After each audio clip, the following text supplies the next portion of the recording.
पेश है हिंदी जबान में अपडेट।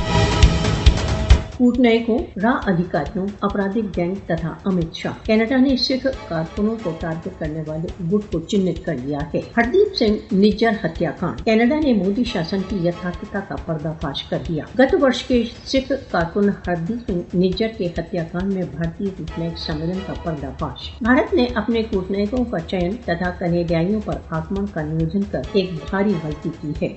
भारत सरकार कनाडा में लक्षित हत्याओं के लिए अपराधियों के साथ कपट संधि कर रहा है। कनाडियाई पुलिस। अमित शाह तथा एक वरिष्ठ रॉ अधिकारी ने कनाडा में सिख एक्टिविस्ट पर आक्रमणों की स्वीकृति दे दी है। Washington post. कनाडा ने एक उच्च कमिश्नर सहित सिख एक्टिविस्ट हरदीप सिंह निज्जर की हत्या संबंध 6 कूटनयिकों को निष्कासित कर दिया है। सितंबर 2023 की कनाडा में सिख एक्टिविस्ट हरदीप सिंह की हत्या विश्व को मोदी शासन को न्याय का सामना करने से भागने नहीं देना चाहिए। मोदी शासन अपने जघन्य कृत्यों तथा राज्य समर्थित आतंकवाद द्वारा क्षेत्रीय तथा विश्व स्थायित्व को खतरे में डाल रहा है।